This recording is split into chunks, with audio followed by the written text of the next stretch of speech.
Welcome to Edu Temple classes. आज हम लोग देखेंगे वैदिक संस्कृति का पार्ट 3। इसमें हम लोग कुछ क्वेश्चन देखेंगे।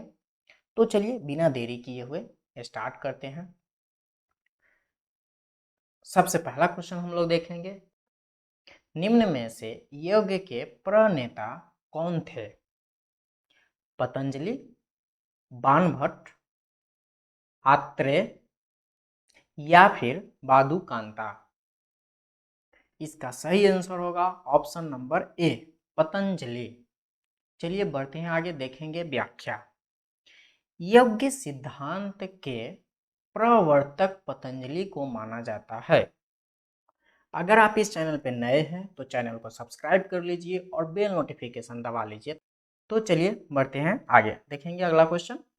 निम्न में से कौन कनिष्क का दरबारी चिकित्सक था?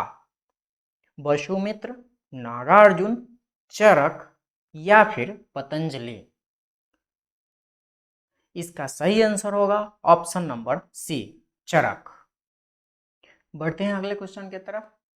निम्नलिखित नामों में से प्राचीन भारत के चिकित्साओं की पहचान कीजिए। चरक, सुश्रुत और भरत, चरक, सुश्रुत और पतंजलि, चरक, सुश्रुत और धन्वंतरी या फिर चरक, वात्स्यायन और बाणभट्ट? इसका सही आंसर होगा ऑप्शन नंबर सी, चरक, सुश्रुत और धन्वंतरी। बढ़ते हैं आगे, देखेंगे व्याख्या। चरक, सुश्रुत और धन्वंतरी चिकित्सा से संबंधित थे। चरक कनिष्क के समकालीन था। पतंजलि पुष्यमित्र शुंग के समकालीन यज्ञ के प्रणेता थे। ठीक है, बढ़ते हैं आगे, अगला क्वेश्चन देखेंगे। संस्कृत भाषा का पहला व्याकरणकर्ता कौन था? कलहन, मैत्रेय, कालिदास या फिर पाणिनि? इसका सही आंसर होगा ऑप्शन नंबर डी, पाणिनि। बढ़ते हैं आगे, देखेंगे व्याख्या। संस्कृत भाषा का पहला व्याकरणकर्ता पाणिनि है। इन्होंने एक प्रसिद्ध व्याकरण ग्रंथ अष्टधाई की रचना की थी। उनके प्रसिद्ध कार्य अष्टधाई में 400 सूत्र है, जिनमें धव्य न्यायात्मकता और व्याकरण के नियम है। बढ़ते हैं आगे, अगला क्वेश्चन हम लोग देखेंगे। निम्न में से किस वेद में बलि सूत्रों को शामिल किया गया है? सामवेद, ऋग्वेद, यजुर्वेद या फिर अथर्ववेद? इसका सही आंसर होगा ऑप्शन नंबर सी, यजुर्वेद। बढ़ते हैं आगे, देखेंगे व्याख्या। यजुर्वेद में बलि सूत्रों का जिक्र किया गया। इनमें यागिक विधि विधानों का जिक्र है। बढ़ते हैं आगे, वेद संबंध। वेद देखेंगे हम लोग, सामवेद का संगीत से है। उसके बाद देखेंगे हम लोग ऋग्वेद, प्रारंभिक आर्य के विस्तार से है। उसके बाद देखेंगे अथर्ववेद, जादू टोना से संबंधित है। उसके बाद देखेंगे हम लोग वेदी त्री के रूप में ऋग्वेद, सामवेद व यजुर्वेद है। अथर्ववेद वेदयागी में शामिल नहीं है। बढ़ते हैं आगे, जादू टोना और कर्मकांड संबंधी विधान किस वेद से लिए गए हैं? ऋग्वेद, सामवेद, यजुर्वेद या फिर अथर्ववेद? इसका सही आंसर होगा ऑप्शन नंबर डी, अथर्ववेद। बढ़ते हैं आगे, देखेंगे व्याख्या। अथर्ववेद में जादू टोना, आकर्षण और मंत्र होते हैं। यह वेदायत्री का भाग नहीं है। अन्य 3 वेदों को मिलाकर एक साथ वेदयात्री कहा जाता है। बढ़ते हैं आगे, मनुस्मृति किस विषय वस्तु के साथ संबंध है? अर्थशास्त्र, राज्य व्यवस्था, कानून या फिर कला? इसका सही आंसर होगा ऑप्शन नंबर सी, कानून। बढ़ते हैं आगे, देखेंगे व्याख्या। मनुस्मृति मानव धर्मशास्त्र एक प्राचीन हिंदू शास्त्र है।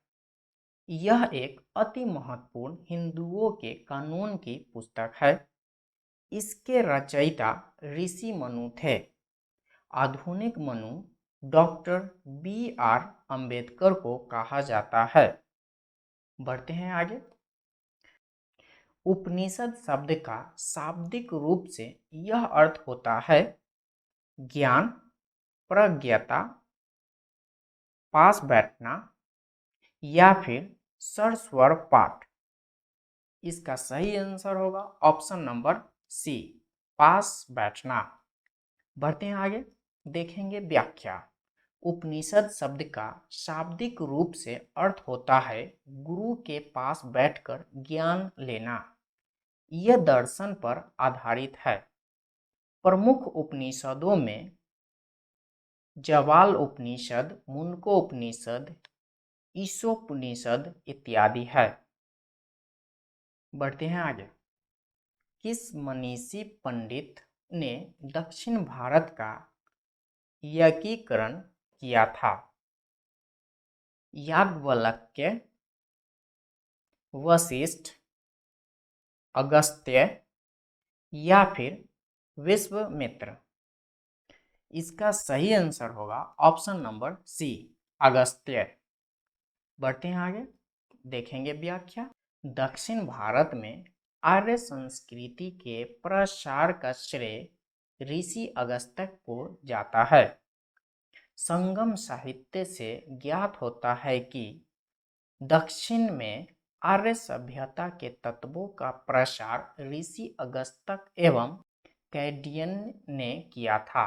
प्रथम संगम मदुरा में ऋषि अगस्त्य की अध्यक्षता में संपन्न हुआ। इसे पांड्य शासकों ने संरक्षण दिया था। बढ़ते हैं आगे। भारत पहला आक्रमण डैश ने किया था? आर्यो, ग्रीक, पार्सियन या फिर अरब। इसका सही आंसर होगा ऑप्शन नंबर ए, आर्यो द्वारा। बढ़ते हैं आगे, देखेंगे व्याख्या। भारत पर पहला आक्रमण करने वाले आर्य थे। ऋग्वेद में इंद्र को पुरंदर अर्थात पूरो को तोड़ने वाला कहा गया है। आर्य व अनार्यों के बीच संघर्ष के भी जिक्र है। पश्चिम उत्तर भारत में उनके समकालीन हथियार से भी विदित होता है कि आर्य एक आक्रमणकर्ता थे। पढ़ते हैं आगे, देखेंगे अगला क्वेश्चन। पंचतंत्र के लेखक कौन है? वाल्मीकि, वेद व्यास, विष्णु शर्मा या फिर तुलसीदास। इसका सही आंसर होगा option number C, Vishnu Sharma. बढ़ते हैं आगे, देखेंगे व्याख्या। पंचतंत्र की कहानियों के लेखक विष्णु शर्मा है। निम्न में से विषम चुनिए।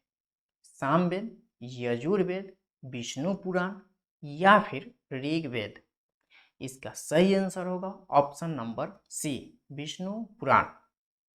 बढ़ते हैं आगे, देखेंगे व्याख्या। ऋग्वेद, सामवेद, यजुर्वेद वेद त्रय के भाग है, जबकि विष्णु पुराण एक पुराण है। ठीक है, बढ़ते हैं आगे, देखेंगे अगला क्वेश्चन। प्रसिद्ध गायत्री मंत्र किससे लिया गया है? यजुर्वेद, अथर्ववेद, ऋग्वेद या फिर सामवेद। इसका सही आंसर होगा ऑप्शन नंबर सी, ऋग्वेद। बढ़ते हैं आगे, देखेंगे व्याख्या। प्रसिद्ध गायत्री मंत्र ऋग्वेद के 7वें मंडल से लिया गया है। यह देवी सावित्री को समर्पित है। बढ़ते हैं आगे। पांडवों में सबसे बड़ा भाई कौन था? युधिष्ठिर, भीम, सहदेव या फिर नकुल। इसका सही आंसर होगा ऑप्शन नंबर ए, युधिष्ठिर। बढ़ते हैं आगे, देखेंगे व्याख्या। पांडव 5 भाई थे, युधिष्ठिर, भीम, अर्जुन, नकुल और सहदेव। सभी राजा पांडु के 2 पत्नियों कुंती व माद्री के संतान थे। कुंती से युधिष्ठिर, भीम, अर्जुन तथा माद्री से नकुल एवं सहदेव पैदा हुए थे। इनमें युधिष्ठिर सबसे बड़े थे। बढ़ते हैं आगे, देखेंगे अगला क्वेश्चन। ऋग्वेद का सबसे प्रसिद्ध भगवान कौन है? इंद्र, अग्नि, पशुपति या फिर विष्णु? इसका सही आंसर होगा ऑप्शन नंबर ए, इंद्र। बढ़ते हैं आगे, देखेंगे व्याख्या। इंद्र ऋग्वेद के सबसे प्रसिद्ध भगवान थे। उनको पुरंदर के नाम से भी जाना जाता है। आज के लिए बस इतना है। अगर आपको वीडियो अच्छा लगे तो लाइक कीजिए, सब्सक्राइब कीजिए और शेयर जरूर करें। So thanks for watching.